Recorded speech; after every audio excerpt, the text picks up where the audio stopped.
I stayed after school today to prep everything for Friday and to also just take a moment to use the studio while I'm not in the middle of 5 million things and do this how I would like to. We had an SHSM meeting today with Real Opportunities Canada.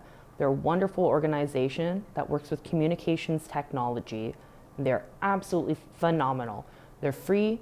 They do check-ins with classes. Today we had some wonderful people in the film industry that talked to our class via webcam.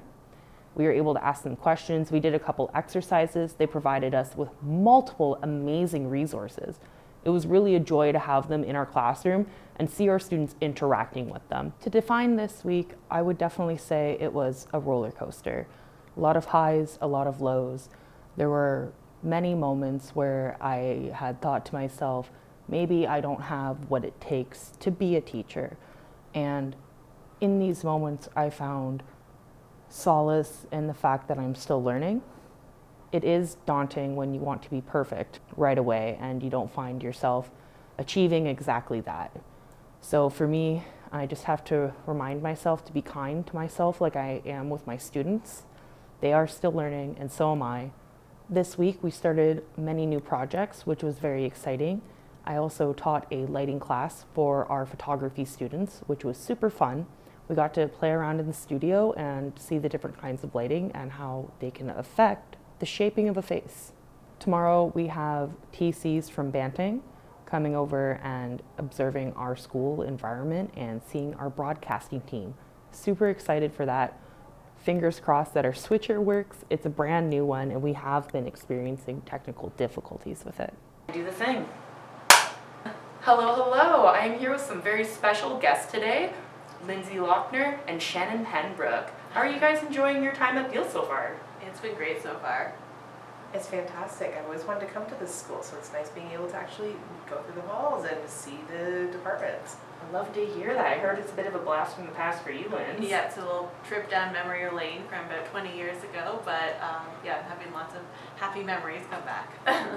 Loving to hear that. I'm very excited next week to be joining them at Banting. It's going to be a wonderful experience. Do either of you have anything else that you'd like to add?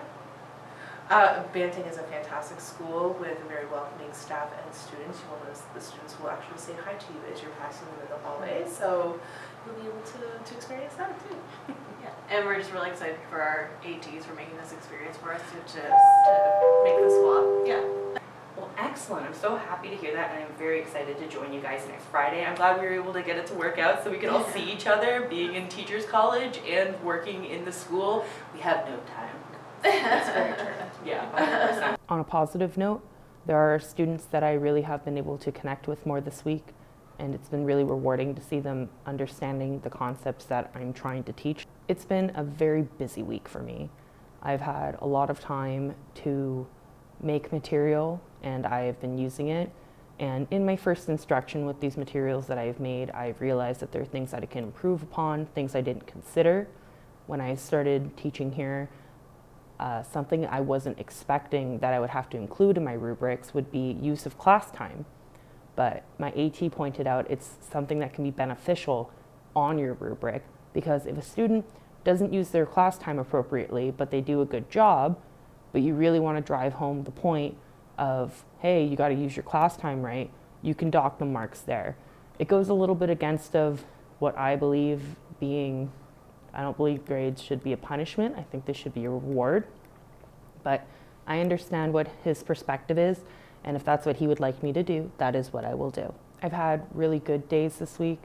I've had some okay days this week, and I've had a few bad moments in terms of me overthinking and really just setting my expectations for myself too high. I thought we would be a lot further ahead at this point, and I realized that I need to make my lessons more bite-sized so the students can actually chew and digest them, for a lack of better words. Just trying to remember all of the multiple techniques and ways that we can go about education. There's just a lot to remember, and in moments I find myself saying, oh, I could have done this like this, could have done this differently. I remind myself the fact that I think about it and that I reflect is a good thing in itself, I had a student who didn't want to do the surveying portion, for example, for the documentary process. And I encouraged them to try and step out of their comfort zone. They did not respond well to it. They left to go survey and didn't come back. I hope I'm doing a great job. So when we talked to them today, an okay job. They're pretty upset about it. I just hope I'm doing my job. I never want my students to feel uncomfortable. I also want to try and push them outside of comfort zones at times, but I have to respect if they have anxiety towards something, that I need to find alternatives for them to complete their assignments. But sometimes there are some things you really aren't going to be aware of until you try it for the first time. And that is something I have been reminded of every single day that I have been here. There's things that I can do better, things that I can reflect upon and improve, and I'm trying. I just sometimes wonder how everybody else makes it look so easy at times. Even connecting with the students, I've been trying really hard to do that, and some people just make it look effortless and just know exactly what a student needs in that moment. And I understand that comes with experience, but I want to be there already. And it's frustrating when I can't see things that sometimes are obvious in hindsight.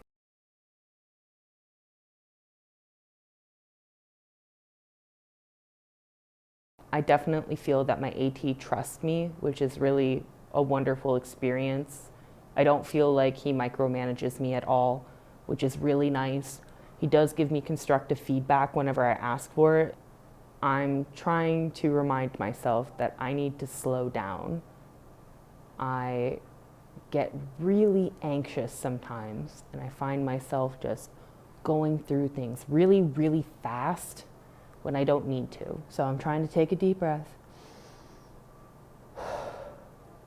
I'm trying to slow my speech down, and I'm trying to be casual about it. Yes, there's a balance between casualness and professionalism, and that's what I'm trying to figure out, the right amount of both. Last week, on Friday, I went to an art show and was able to connect with the owner and possibly getting our students to do a field trip there. They process film and they also teach lessons, and they were more than happy to have our students in the classroom. It was a great opportunity for both me to connect with people that I had known in my industry already and really foster those connections, because I hadn't seen some of them since the pandemic. I filmed a PSA today that's going to be going into the announcements on Friday. We are looking for volunteers to be interviewed for our documentary process. I'm looking really forward to the feedback and the interviews that our students are going to be creating and doing. I was able to finagle the principal on board, as well as some other teachers. So I figured it would never hurt to offer the opportunity to anybody else that would like to give our students their 2 cents on the subject of what makes a good teacher great. Ultimately, this week, what I've really learned is there's always going to be ups and downs, just like in life. And like the cliche says, it's not about falling, it's about how you pick yourself back up after. This is my weekly blog. Everybody have a wonderful week.